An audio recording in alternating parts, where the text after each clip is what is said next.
ते फक्त सिनेमा बनवणं एवढंच महत्त्वाचं नाही, ते पोचवणं सुद्धा खूप जास्त महत्त्वाचं महत्त्वाचं आहे. ते दिसणाऱ्या आणि पानात येणाऱ्या सगळ्या गोष्टींचं कौतुक करतो खूप मनापासून. हातचं राखून न ठेवता तो आनंद एखाद वेळेला माझ्या चेहऱ्यावर येत असेल. या प्रवासात आपल्याला असा एखादा सहप्रवासी हवा असतो आणि ज्याला मी आयुष्याचा जोडीदार या अर्थाने सहप्रवासी नाही म्हणत आहे. माझे मित्र ही माझी संपत्ती समजतो. तुमच्या आजूबाजूला गर्दी आहे, पण तरीसुद्धा तुम्हाला एकटं वाटतं. पण करेक्ट एखादी व्यक्ती जरी असेल ना, तरी 100च्या ग्रुपबरोबर आपण फिरतोय असं वाटतं आपल्याला. कुठेतरी आपल्याला एक सोलेस मिळेल, एक विचार आपण त्याच्याशी बोलू शकू आणि ते समोरच्याला कळतंय याचा खात्री वाटू शकेल. अशा प्रकारच्या जोडीदाराची, साथीदाराची आपल्याला गरज असते. नमस्कार, सिनेमावर बोलू काहीच्या आजच्या भागात तुम्हा सगळ्यांचं खूप खूप स्वागत. एक खूप दमदार सिनेमा आपल्या भेटीला आला आहे, त्याचं नाव आहे माया. येत्या 27 फेब्रुवारीला हा सिनेमा येतोय. सिनेमाची टीम माझ्यासोबत आहे. खूप खूप स्वागत राजश्री मराठीवर. नमस्कार. सिद्धार्थ, तुझ्यापासून सुरू करूया, कारण की सध्या तू त्या काय म्हणतात त्या झोनमध्ये आहेस. एका सिनेमाचं यश तू पाहतोयस. मराठी सिनेमा यशाकडे दिवसेंदिवस खूप यश मिळते आपल्याला, खूप चांगले दिवस येत आहेत आणि अशातच एक माया नावाचा सिनेमा तू घेऊन येतोयस. काय आहे माया, काय सांगायचं आहे, काय नवीन घेऊन आलायस? सगळ्यात पहिले म्हणजे मला या गोष्टीचा आनंद आहे की मला ज्या ज्या लोकांबरोबर काम करावं असं वाटतं त्या लोकांबरोबर काम करायची संधी मला आपोआप मिळून जाते.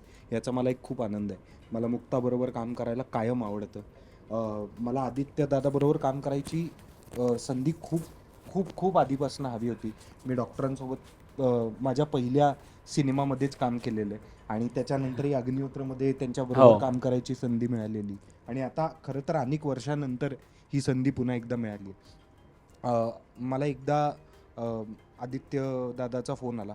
तो म्हणाला की मी एक सिनेमा करतोय. मी तिथे म्हणलं हो, डन माझ्यासाठी. आणि तो म्हणाला त्याच्यामध्ये डॉक्टर आणि मुक्ता आहेत. म्हटलं ओके, मला तू आता फक्त तारखा सांग, मला बाकी काहीच सांगू नको. कारण असं नाही आहे की बाबा स्क्रिप्ट तर वाचायला पाहिजेच, आपलं पात्र काय हे जाणून घ्यायला पाहिजेत, हे तर सगळ्यात महत्त्वाची गोष्ट आहे. पण आदित्य इंगळेसारखा दिग्दर्शक डिरेक्ट करत असेल, तो आपल्याला विचारत असेल आणि त्याचबरोबरीनं डॉक्टर आणि मुक्तासारखे ॲक्ट्रेसेस असतील, त्यांच्या सोबतीला रोहिणीताई आहेत, विजय सर आहेत, इतके जर का दिग्गज कलाकार असतील तर मला याची खात्री असते की मला सुद्धा चांगलाच रोल त्यांनी दिलेला असणार आहे, मला सुद्धा काहीतरी चॅलेंजिंग त्यांनी दिलेलं असणार आहे. आणि मग जेव्हा वाचनासाठी सगळे घरी आले होते, मस्त जेवणाचा बेत वगैरे केला होता आम्ही आणि वाचनासाठी सगळे घरी आले, तेव्हा स्क्रिप्ट ऐकल्या मी काहीच पुढचे प्रश्न नाही विचारले. मला आवडलंच ते सगळं प्रकरण. आणि वाचन असं होतं पण शूटिंग असं निघालं असंही काही नाही आहे. जसं वाचन होतं साधं सरळ सोपं, तसंच्या तसं आम्ही शूटिंग केलं आहे, साधं सरळ सोपं. तर ही एक गोष्ट मला भयंकर आवडते. आता राहिली गोष्ट यशाची, तर ते फक्त सिनेमा बनवणं एवढंच महत्त्वाचं नाही, ते पोचवणं सुद्धा खूप जास्त महत्त्वाचं आहे. आणि त्याच्यासाठी फक्त कलाकारांनी किंवा फक्त दिग्दर्शकांनी किंवा फक्त प्रोड्युसर्सनी असं काम करून नाही चालत. त्याला सगळी फौज जी आहे तुमच्या सगळ्यांनी हात लावायला, त्या सगळ्यांनी एकत्र मिळून अनकंडिशनली काम करायला पाहिजे, कुठल्याही गोष्टीची अपेक्षा न ठेवता. तर मला वाटतं ते प्रेक्षकांना जास्त आवडतं. आणि आय रिअली होप की माया बाबतीत सुद्धा असंच काहीतरी घडेल. हा सिनेमा जरा मी असं म्हणेन की अशी स्ट्रॅटेजी वापरली तर हा सिनेमा हिट होईल, त्याहीपेक्षा हा वर्ड ऑफ माउथचा सिनेमा आहे.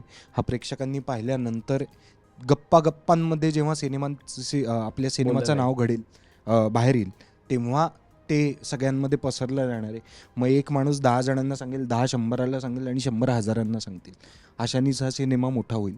आणि आमची अशी आशा आहे, इच्छा आहे आणि आमचे असे सगळे प्रयत्नसुद्धा आहेत की हा सिनेमासुद्धा तसाच मोठा होईल. अगदी तसंच घडो. गिरीश सर, तुमच्याकडे येईल. आजचा लूक खूप सुंदर आहे. मला असं वाटतंय आपल्या इंडस्ट्रीत अनेक कलाकार त्यांचं वय वाढत जात आहे, पण तुमचं कमी कमी होत चाललंय. काय राज आहे ह्याचं? गुपित काय? नाही, काही नाही, विशेष काही करत नाही बाबा. मी सगळं खातो आणि दिसणाऱ्या आणि पानात येणाऱ्या सगळ्या गोष्टींचं कौतुक करतो खूप मनापासून. हातचं राखून न ठेवता तो आनंद एखाद वेळेला माझ्या चेहऱ्यावर येत असेल. माहीत नाही कशामुळे, पण थँक्यू. आणि तुम्ही माझ्याबद्दल बोललात. कशी आहे नव्याने बाप मुलाची जोडी आणि मायामध्ये काय? बाप से बेटा सवाई आहे. सवाई होताना मी त्याला बघितलं आहे. माझ्या अगदी त्याच्या पहिल्या चित्रपटात तो माझा चिरंजीव होता आणि आता माझ्यापेक्षा मोठा झाला त्याचा पाय, त्याच्यामुळे त्यामुळे तो खूप छान डेव्हलप झाला आहे, खूप छान काम करायला लागला आहे, बघून खूप आनंद झाला. मला चित्रपटाच्या यशाबद्दल किंवा चित्रपटाच्या काय म्हणतो आपण त्याला भाषेबद्दल किंवा ते फारसं नाही सांगता येत, कारण मी खरंच दिग्दर्शकाचा नट आहे. म्हणजे नाटकात सुद्धा आहे आणि इथे तर आहेच. इथे तर अजून हे माध्यम वेगळं पडतं जरा. होय. नाटकातल्या माध्यमात जरा तरी मी आता रुळलो आहे, त्यामुळे जरा तरी काहीतरी कळतं. पण चित्रपट मी पूर्णपणे परावलंबी असतो माझ्या दिग्दर्शकावर. आणि आदित्यनी माझं काम इतर काही माध्यमांमध्ये पाहिलेलं होतं, त्याला मी काय आहे ते माहीत होतं. आणि या चित्रपटासाठी जे कॅरेक्टर होतं ते त्यांनी जन्माला घातलेलं होतं. त्याला माहीत होतं हे कॅरेक्टर काय आहे ते, आणि त्याच्या बरहुकूम मी करू शकीन, दिसू शकीन, वागू शकीन हे त्याला कळलं असावं. आणि म्हणून त्यांनी माझी योजना केली आणि त्याच्यात मी उतरलो. असं मला तरी त्याच्या प्रत्येक शॉट झाल्यानंतरच्या रिॲक्शन्सवरून वाटत गेलं. आणि पूर्णपणे ते सगळे तुकडे जोडल्यानंतर जो काय अनुभव होता तो मात्र फारच विलक्षण होता. क्या बात म्हणजे आहे, क्या बात आहे. त्या सगळ्या एकंदर ती जी काय प्रोसेस होती, जे चित्रपटाला सांगायचं आहे, म्हणायचं आहे किंवा द्यायचं आहे म्हणूया आपण, कोणाला द्यायचं आहे, ते त्यामध्ये आपण एक भाग झालो, त्याचं खूप समाधान होतं. चित्रपट वेगळा आहे तर निश्चितच आहे. माझी भूमिकाही थोडी वेगळी आहे हेही निश्चित आहे. मग याच्यात जे पहिल्या म्हणजे ट्रेलरमध्ये जे बोललं जातं एक अतिशय खडूस आणि तिरसट म्हातारा वगैरे असं माझ्याबद्दल म्हटलं जातं आहे, तर ते मला इच्छा आहे की लवकरात लवकर लोकांनी चित्रपट बघावा, म्हणजे मी तसा नाही असं कळेल. पण एन्जॉय केलं मी, खूप हातात एन्जॉय. काठी घेताना बरं वाटलं की वाईट वाटलं?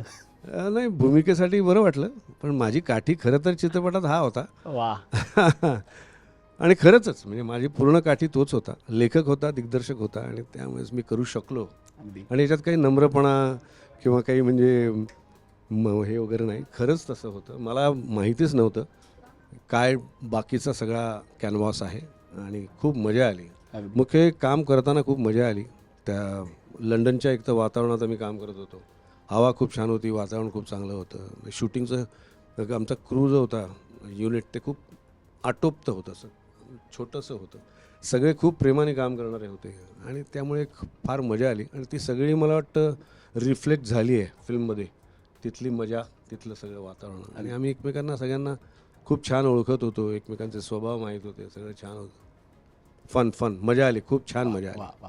आदित्य सर, तुम्हाला विचारेल, तुमचे अनेक सिनेमे आलेत, त्या सिनेमांमध्ये एक कॉमन धागा जाणवतो, ते म्हणजे इमोशन. आणि त्या इमोशनला अगदी आत जाऊन हात घातलेला असतो.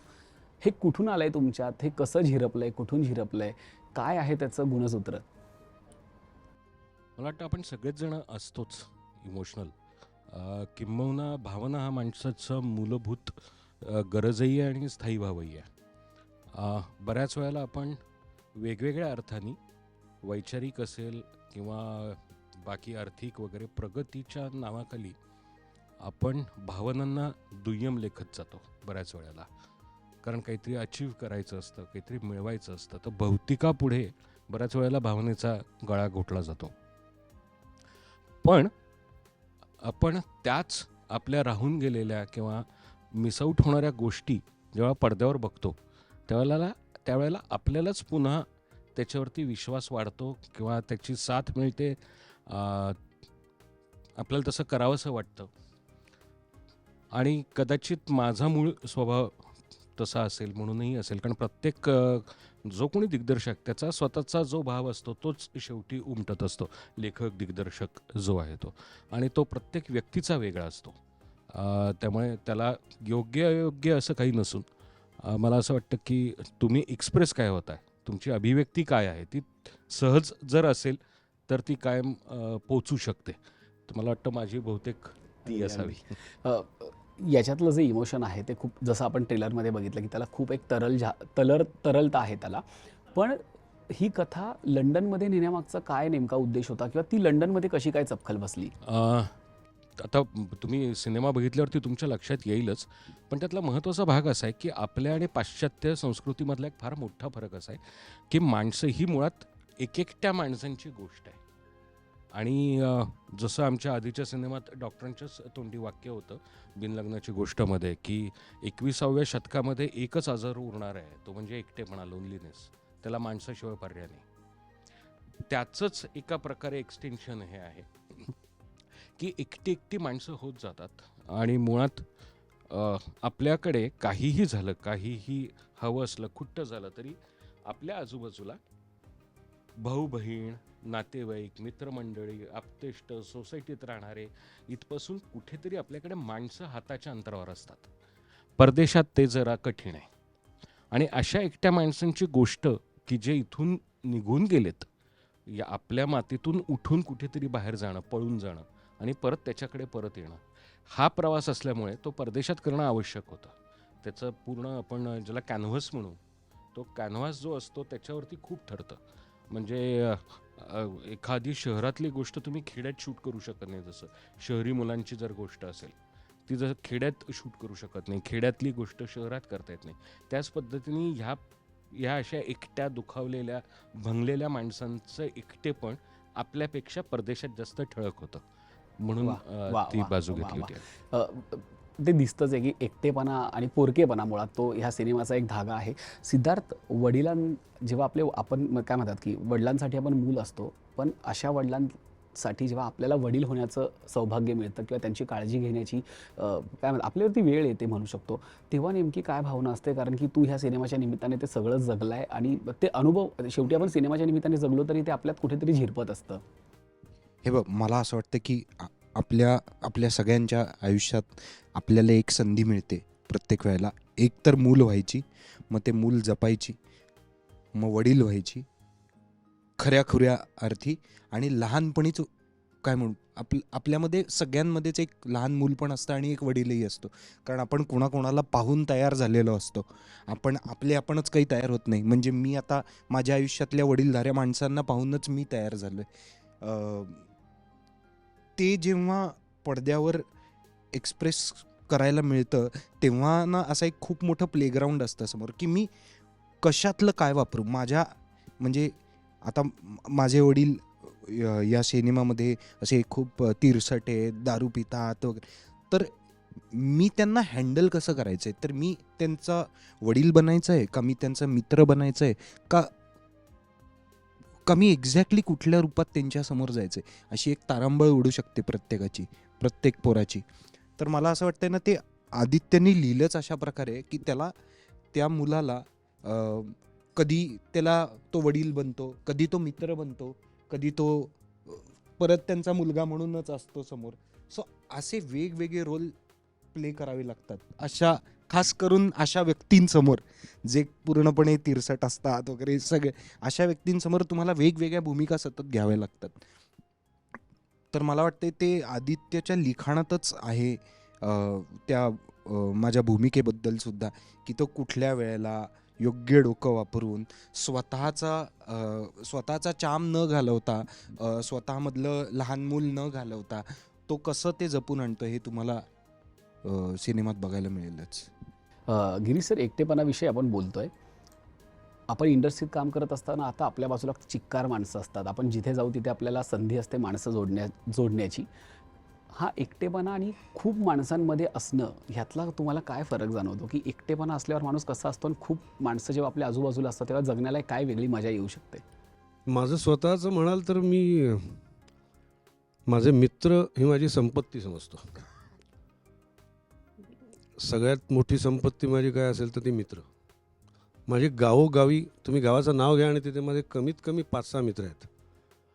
माझ्या व्यावसायिक पहिल्या नाटकात, ज्याच्यात श्रीकांत मोघे होते आणि माझा कुडाळला प्रयोग होता, माझं पहिलं नाटक, आणि नाटक संपल्यानंतर मी रस्त्यावर माझ्या 7-8 मित्रांसमोर असा गोल करून बसलो होतो आणि ते बाहेर आले आणि ते मला म्हणाले की काय चाललं रे, गप्पा चालल्या आहेत का वगैरे. आणि नंतर त्यांनी मला विचारलं, गिरीश तू खरं सांग, हे तुझं पहिलं नाटक आहे?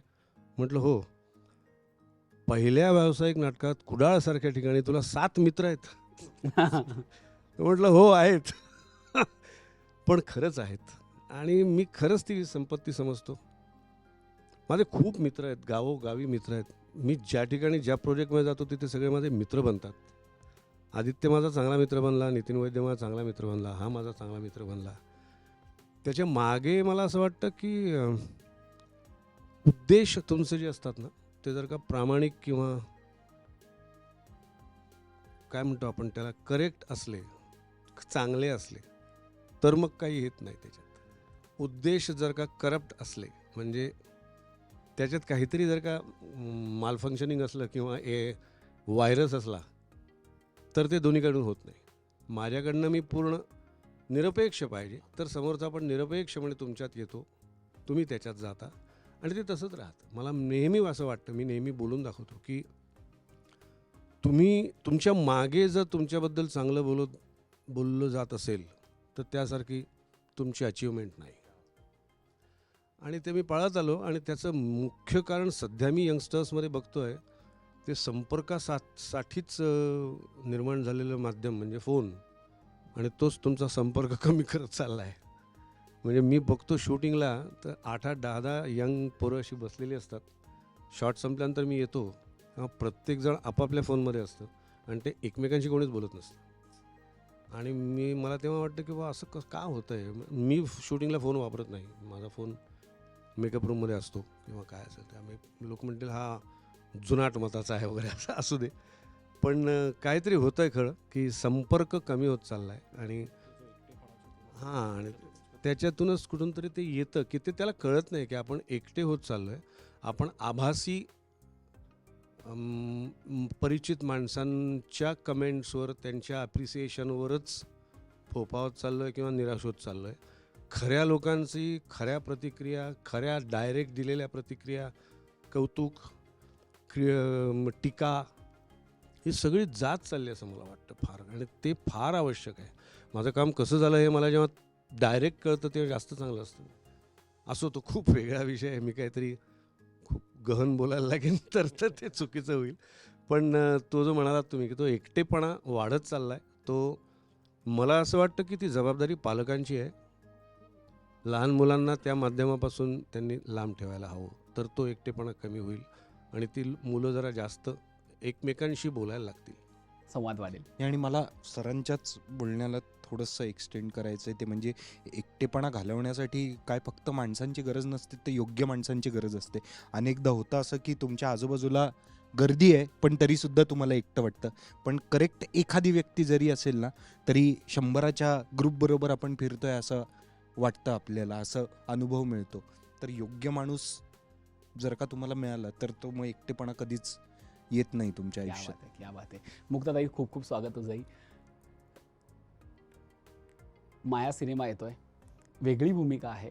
ट्रेलरमधून आम्ही बघितलंय की एका व्यक्तीची तू काळजी घेण्यासाठी येते, त्या व्यक्तीच्या भोवती तू स्वतःला तुझं 100% देत असते की त्या व्यक्तीला बरं करण्यासाठी. अशा एका व्यक्तीसोबत राहून अशा एका व्यक्तीची भूमिका साकारताना काय भावना होती तुझी माया करताना? ती तिच्या प्रोफेशनमध्ये ती गरज आहे तिची की कोणाची तरी काळजी घेणं हे तिचं प्रोफेशन आहे.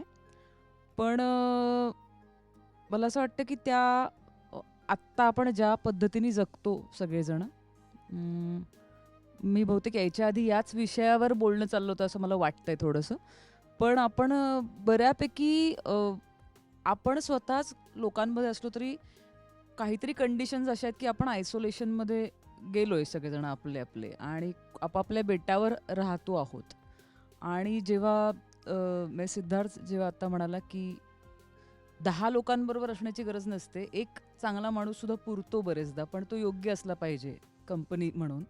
तर या सिनेमात अशीच आपापल्या बेटावर जगणारी विविध माणसं आहेत ज्यांना आपल्या बेटावरचा आणखीन एक सहप्रवासी सापडतोय का, अशा दिशेने चाललेला हा प्रवास असं मला वाटतं. आणि आपण खऱ्या आयुष्यातही असेच बऱ्यापैकी आयसोलेटेड होतो. मी असं नाही म्हणत की मी एकटा म्हणजे फिजिकली एकटा माणूस, पण आपण आपल्या तंद्रीत, ॲम्बिशनमध्ये, या जगाच्या वेगामध्ये, काही सिच्युएशन्समुळे सगळेजण इतके आपण आयसोलेटेड झालो आहोत की या प्रवासात आपल्याला असा एखादा सहप्रवासी हवा असतो. आणि ज्याला मी आयुष्याचा जोडीदार या अर्थाने सहप्रवासी नाही म्हणते, कुठेतरी आपल्याला एक सोलेस मिळेल, एक विचार आपण त्याच्याशी बोलू शकू आणि ते समोरच्याला कळतंय याचा खात्री वाटू शकेल. अशा प्रकारच्या जोडीदाराची, साथीदाराची आपल्याला गरज असते आणि तशा प्रकारचंच हे पात्र काय सिनेमातली सगळीच पात्र तशा शोधात आहेत असं मला वाटतं. आणि आत्ता जे बाहेर जगतोय तेच सिनेमात साकारताना एक चांगला आणि वेगळा अनुभव होता. एक तर खूप दिवसांनी मला असं झालं की मला कुठलं वेगळ्या वयाचं, वेगळ्या धाटणीचं असं काही न करता बरंच वेगळं माझ्याच प्रकारच्या भूमिकेत करायला मिळालं. चांगला लिहिला आहे सिनेमा, सकस संवाद आहेत. बरेचदा काही वाक्य ऐकताना मी बघितलं, जेव्हा स्क्रीनिंग झालं तेव्हा आमच्याच टीममधले मी गिरीश काकांनाच बघितलं की त्यांना भरून येत होतं ती वाक्य ऐकताना. तर तुम्हाला बरेचदा तुम्ही कुठे उभे आहात त्यानुसार तुम्ही हा सिनेमा कसा ऐकणार आहात हे अवलंबून आहे. तर खूप चांगली टीम असल्यामुळे काम करायला मजा आली. या सिनेमाच्या पोस्टरवर एक खूप सुंदर फ्रेम आहे ज्याच्यामध्ये एक तुटलेला कप तू जोडतीयस. खऱ्या आयुष्यातली मुक्ता कशी आहे? एखादी तुटलेली गोष्ट सोडून देऊन पुढे जाणारी आहे की खरंच ते जोडण्यासाठी प्रयत्न करणारी आहे? काय फुटलंय त्यावर अवलंबून आहे. वा, हा वा, कप किती वा, वा, महत्वाचा वा. आहे. पण या. नाही, म्हणजे मला इच्छा असते मी खरंच वस्तूचं उदाहरण द्यायचं तर.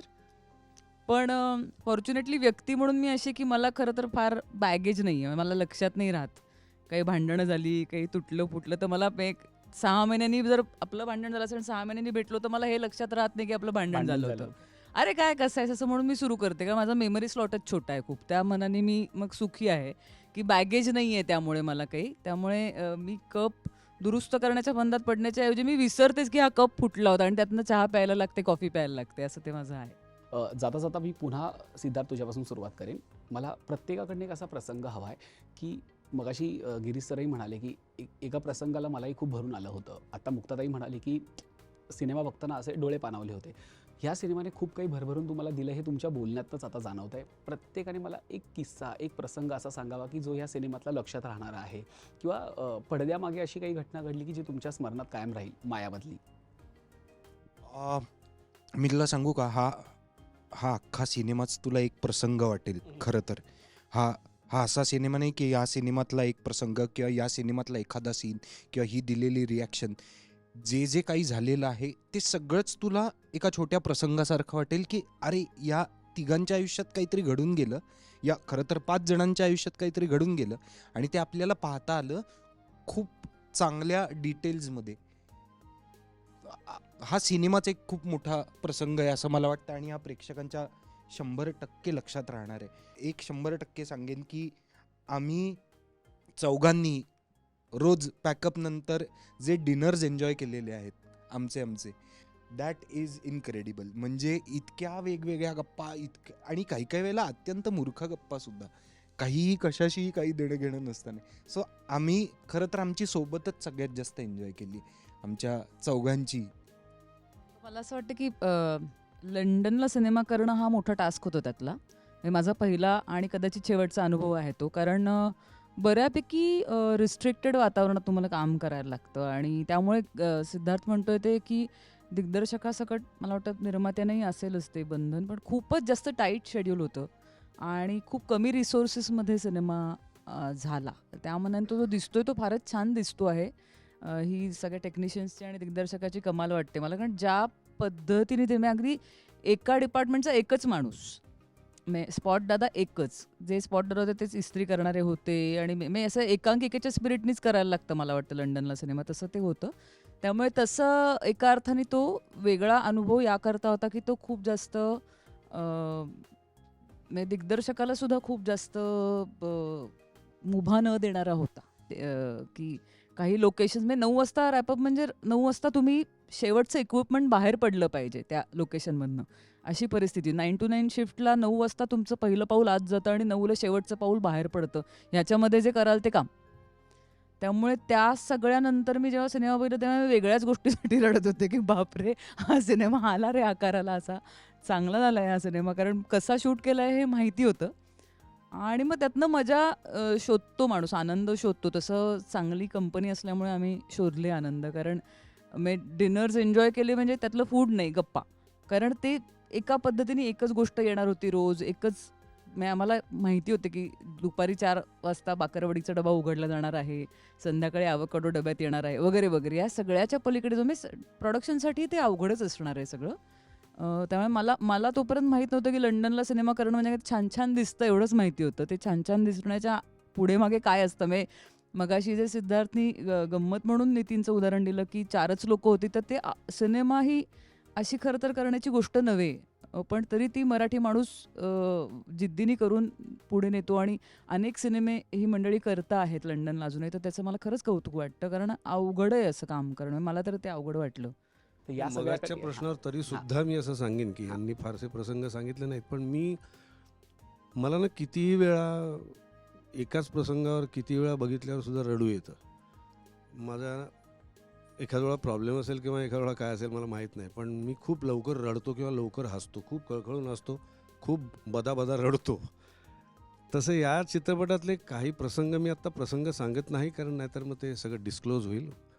पण काही प्रसंगांना ही मुलाखत तुम्हाला आठवेल, प्रेक्षकांना मी सांगतो की काही वाक्य ऐकताना तुम्ही नाही गदगदून रडलात तर या चित्रपटाचं नाव बदलून टाकू आपण. असे काही प्रसंग आहेत जे आम्हाला करताना मला खूप जाणवलं आणि ते म्हणूनच तिथे दिसतं आहे. तर असे 1-2 नाही, बरेच प्रसंग आहेत, बरीच वाक्य आहेत की जी वाक्य म्हणताना जेव्हा आम्ही ॲक्च्युअली ती फील केली तेव्हा विशेषतः काही रिॲक्शन्स, म्हणजे मगाच्या ट्रेलरमध्ये एक मुक्ताची रिॲक्शन्स होती, एकटी काहीतरी हमसून रडते अशी जी रिॲक्शन होती ती बघताना पण मला आत्तासुद्धा आतून असं झालं आहे. किंवा माझा आणि याचा एक सीन होता, माझा आणि मुक्ताचा एक सीन होता. तर हे सीन्स बघताना डेफिनेटली ही मुलाखत तुम्हाला आठवेल. तर हा चित्रपट जरूर बघा. आणि ते कसं झालं आहे माहिती आहे का की वयवर्ष काय 17, 18, 19 म्हणूया, ते डायरेक्ट 60-70 पर्यंतच्या प्रत्येक माणसाला कुठे ना कुठेतरी ते रिलेट होईल आणि ते त्यांनी अनुभवलेलं असेल, त्यालाही तसंच झालेलं असेल आणि हा चित्रपट बघून त्याला त्यातून मार्ग दिसेल, दिशा दिसेल, हे मला नक्की वाटतं. Thank you so much.